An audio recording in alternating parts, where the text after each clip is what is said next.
Yes, we are live now. Hello friends, this is Imanshi and welcome to Let's Learn. सभी को good evening, नमस्कार, राम राम, सत श्री अकाल, अस्सलाम वालेकुम, what you feel connected with. Start करेंगे आज का सेशन। एक इम्पॉर्टेंट न्यूज़ कह लीजिए, एक अपडेट कह लीजिए, और ये कितनी सही है कितनी गलत है इस पर भी चर्चा करेंगे कि देश भर में जो भी टीचर्स कार्यरत हैं, यानी जो वर्किंग टीचर्स हैं, चाहे जो बनने जाने वाले टीचर्स हैं, मतलब जो एस्पिरेंट्स हैं, टीचिंग एस्पिरेंट्स हैं, उन सभी को सीटेट करना ही पड़ेगा, कंपल्सरीली पास करना पड़ेगा। सीटेट क्वालिफाई करना एकदम मैंडेटरी है। ये न्यूज़ है। जो लोग अपनी जॉब में भी हैं टीचिंग की, जो टीचर हैं भी कार्यरत, वो भी टीचर नहीं रह पाएंगे अगर सीटेट को क्वालिफाई नहीं करते हैं, ऐसा इस न्यूज़ में कहा गया है। ये 2 आर्टिकल्स हैं जो आपको अलग अलग इंटरनेट पे, ये कई दिन से न्यूज़ चल रही है, मैं इसको अवॉइड कर रही थी क्योंकि ऑफिशियल वेबसाइट पे अभी तक भी कोई, ना तो दिल्ली हाई कोर्ट की वेबसाइट पे, ना ही आपकी सीटेट की वेबसाइट पे, दोनों में ही कहीं भी अभी तक इसकी चर्चा नहीं हुई है। और अगर किसी को मिल जाता है कि हाई कोर्ट की वेबसाइट पे अगर कहीं मिलता है कोई ऑर्डर, जो हमें तो नहीं मिल पाया है काफ़ी ढूंढने के बावजूद, तो वो आप प्लीज़ बताएं। तो ऑफिशियली इसकी पुष्टि नहीं करी जा सकती अभी तक, है ना, कि हमें नहीं पता कि ऑफिशियल कितनी है ये न्यूज़, लेकिन हाँ, क्योंकि न्यूज़पेपर्स में है तो हम इसको इंपॉर्टेंस तो हमें देनी पड़ेगी। और आप लोग इतने विचलित हैं इसको लेकर के, जो इवन टीचर्स हैं वर्किंग, उनके दिमाग में ये चीज़ है। आज मेरी मदर सुबह स्कूल जाते हुए बात कर रही थी, हालांकि कोई टेंशन वाली बात नहीं थी, उनको तो नेक्स्ट ईयर रिटायरमेंट है, तो मेरा भाई ऐसे ही मजे ले रहा था कि मम्मी अब तो आपको भी सीटेट देना है। तो वो वैसा हो जाता है, लेकिन कि यार अब कहाँ बुढ़ापे में हम सीटेट देंगे, मतलब अगले साल रिटायरमेंट है, ठीक है कोई बात नहीं, जब तक लागू होगा, मतलब इस तरह की बातें चल रही हैं, माहौल है इस चीज़ को लेकर के। ठीक, तो कुछ बातों पे चर्चा करेंगे। इसमें 2-3 बातें हैं कि एक तो जो इस मामले की अगली तारीख है वो है 14 मई। दूसरा, इसमें कहा गया है 4 हफ्ते का समय है जिसमें एनसीटी प्लान कर ले अगले सीटेट के लिए कि सभी को सीटेट देना है।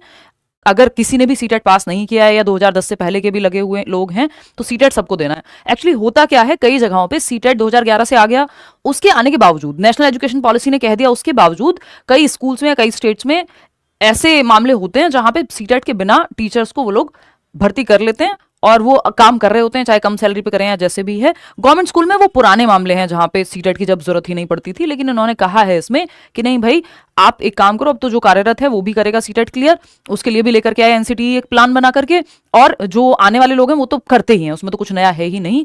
अब सीटेट की ऐसी बात नहीं है कि सिर्फ सीटेट ही करना है, क्योंकि शिक्षा जो है, अगेन मैं बार बार ये बात कहती रहती हूँ, वो कॉन्करेंट लिस्ट में है, यानी आपकी संवर्ती सूची में आती है 42वें संविधान संशोधन के तहत, जिसमें बात ये हुई थी कि राज्य और जो केंद्र है, यानी स्टेट और सेंट्रल गवर्नमेंट, दोनों ही उस पर रूल्स बना सकते हैं।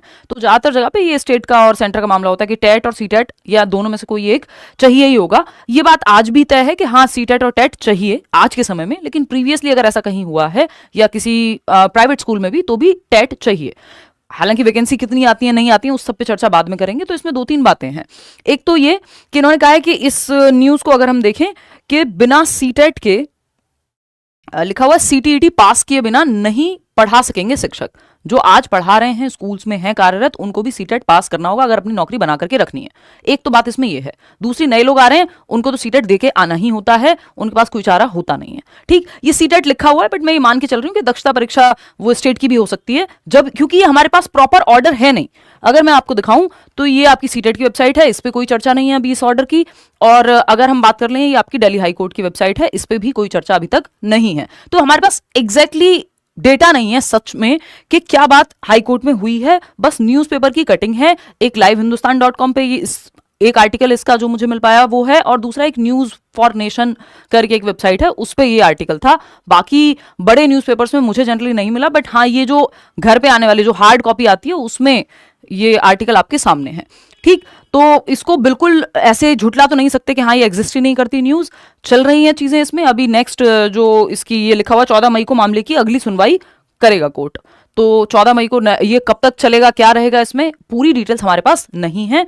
और नेक्स्ट सीटेट इस चक्कर में डिले नहीं होना चाहिए, और जो मुझे लगता है कि नहीं ही होगा, क्योंकि अगर 4 सप्ताह की भी बात हुई है, यानी 4 वीक्स की भी बात हुई है, तो within a month notification आ जाना चाहिए। सीटेट को इतने क्या कहते हैं कि इतनी वैसा नहीं है कि सीटेट बहुत मुश्किल नहीं है उनके लिए कंडक्ट कराना सीबीएसई के लिए। तो अगर ऐसा भी हुआ कि जो कार्यरत लोग हैं, अब वो कब से कार्यरत लोगों को करवाएंगे पेपर, कहेंगे लेने को, वो हमें अभी इस पे डिटेल्स कुछ भी नहीं है। तो अभी हम ये मान के नहीं चल सकते कि हाँ ये बात एकदम पक्की हो गई है। अभी हमें इंतजार करना होगा फाइनल चीजें आने तक, है ना, कि कोर्ट से जो भी ऑर्डर आता है। एक और ये आर्टिकल है, यही 2 आर्टिकल हैं जो इंटरनेट पे पूरे में सर्कुलेट कर रहे हैं और इसी की वजह से आप लोग हो रहे हैं परेशान कि देश भर के शिक्षकों को देनी होगी सीटीईटी परीक्षा, कोर्ट ने ऐसा कहा है। और कोर्ट ने एनसीटीई को योजना बनाने को कहा। ये न्यूज़पेपर की कटिंग में है, ऑफिशियल वेबसाइट पे अभी तक हमारे पास नहीं है। तो हम करेंगे इंतजार कि जब तक ऑफिशियल न्यूज़ नहीं आती तब तक हमको नहीं पता। और अगर देना भी पड़े सीटेट तो सीटेट इतनी बड़ी कोई बीमारी नहीं है, इतना बड़ी कोई समस्या नहीं है। सीटेट पास करना प्रॉब्लम उतनी बड़ी नहीं है शायद जितनी आपके सामने फिर वैकेंसी को लेकर के चैलेंज रहता है। ठीक, जो लोग सीटेट पास कर चुके हैं वो अपनी करें तैयारी, और दोबारा जैसे ही सीटेट आता है हम लोग फिर से तैयारी करेंगे। बैचेस चल ही रहे हैं सीटेट के, तो रिकॉर्डेड बैचेस हैं, लाइव बैच हम तभी लाएंगे जब सीटेट आ जाएगा। इसके अलावा केंद्रीय विद्यालय के एग्जाम को लेकर के बैचेस चल रहे हैं, पेडागोजी स्पेशल भी, केंद्रीय विद्यालय का कंप्लीट बैच भी, DEET+ भी को लेकर के बैचेस हैं। तो वो करियर विल ऐप डाउनलोड करके आप एक बार चेक कर सकते हैं। ये मैं बार बार बताना ही भूल जाती हूँ, तो कई लोगों को पता ही नहीं होता कि बैचेस चलते कहाँ हैं, तो उसके लिए एक इन्फॉर्मेशन है। तो कुल मिलाकर की बात ये है, अब क्या करना है प्राइवेट टीचर्स के लिए भी और गवर्नमेंट टीचर्स के लिए भी, कि प्राइवेट स्कूल अपनी मर्जी से ऐसा ना हो कि ये जो नियम बने हुए हैं उनको कई जगह पे लागू नहीं किया जाता। तो उस चीज पे कड़ा कदम है ये कि सीटेट तो चाहिए ही चाहिए, बिना सीटेट के आप प्राइवेट स्कूल में भी नहीं पढ़ा सकते। आज भी प्राइवेट स्कूल्स मांगते हैं आपसे सीटेट सर्टिफिकेट, ज्यादातर स्कूल्स और बड़े बड़े स्कूल्स तो बिना सीटेट के नहीं ही अलाउ करते, बट काफी जगहों पे ऐसी स्थिति है कि जहां वो कर देते हैं प्राइवेटली अलाउ। तो वो चीज भी नहीं होनी चाहिए कि भाई 2010 से पहले से अगर कोई कार्यरत है तो उस केस में तो ये सीटेट अभी सभी को देना पड़ेगा। अगर ये एक्चुअल में न्यूज़ बाहर आती है, ऑर्डर बाहर आता है हाई कोर्ट का, जो कि क्योंकि न्यूज़पेपर्स में है तो बिल्कुल भी नहीं झुटला सकते कि मतलब एकदम सिरे से नकार दें, और ये भी नहीं कह सकते कि 100% एग्जैक्ट बात यही है। हो सकता है इसमें क्या परिवर्तन होकर के सामने आए। वैसे भी नेशनल एजुकेशन पॉलिसी कह रही है कि आपके तीसरे लेवल पे भी आप सीटेट को लेकर के आओ, और जो आरटीई है वो भी कहता है कि अगर आपके पास एक रिकॉग्नाइज्ड बीएड बीटीसी इन सब की डिग्री नहीं है, एनसीटीई से मान्यता प्राप्त, तो उसको खारिज किया जाएगा। और इसमें लिखा हुआ है कि समय मिलेगा कि आप अपनी सही जगह से डिग्री कर लें। तो ये सब बातें चलती रहेंगी। टीचिंग एग्जाम्स अपने आप में डिफिकल्ट होने ही हैं, विद टाइम हुए ही हैं पहले से। अगर आप देखेंगे एक समय पे लोग भी लिमिटेड होते थे और आप पेपर देकर के आ रहे हैं तो बहुत सारी चीजें मतलब उतना मुश्किल नहीं था। अभी हम देखते हैं लास्ट मेरिट की अगर मैं याद करूं तो आई थिंक 167 और समथिंग, मतलब 157, ये तो इतनी तो मेरिट जाती है दिल्ली DEET+ में। 155, 45, 65 इस तरह की चीजें हुई हैं। हालांकि अब बीएड वालों को निकाला गया है तो मे भी उस चीज का फर्क पड़ेगा कि मेरिट थोड़ी डाउन आए, बट कंपटीशन पहले से बढ़ा है और आगे भी चीजें यही हैं कि फिल्टर्स लगते रहेंगे कि आप टेट पास करें, पहले तो टेट भी नहीं था, फिर एग्जाम पास करें, तो वो सारी लेयर्स हैं यहाँ पे। तो ये एक बात है। यस, कुछ नहीं है, यूपी में यूपी टेट अलाउ होगा। देखो स्टेट टेट को हम ये नहीं कह सकते कि स्टेट यहाँ पे सीटेट का मतलब ये नहीं होगा, क्योंकि यहाँ क्लियर नहीं है चीजें, हमारे पास कोर्ट का प्रॉपर ऑर्डर नहीं है कि सिर्फ सीटेट ही लिखा होगा। मेरे ख्याल में टेट को भी वो कहेंगे कि स्टेट का टेट या तो या सीटेट, दोनों में से जो भी ऑप्शन होगा, या अलग अलग जिस स्कूल में जहां आप यूज करना चाह रहे हैं। तो ऐसा नहीं होगा कि सिर्फ सीटेट ही कर देंगे, तो फिर तो वो कॉन्करेंट लिस्ट में रहने का मतलब ही खत्म हो जाएगा। वो स्टेट के हाथ में होता है कई बार और सेंट्रल गवर्नमेंट के। तो उस पर तैयारी करते, मतलब उस पर चर्चा तब करेंगे जब हमारे पास फाइनल चीजें आ जाएंगी। तो यही एक छोटी सी इन्फॉर्मेशन है, ये आप अपने दोस्तों को बता सकते हैं, शेयर कर सकते हैं। ये छोटी सी इन्फॉर्मेशन आपको पसंद आई हो तो लाइक शेयर सब्सक्राइब भी कर सकते हैं, कमेंट में भी बता सकते हैं।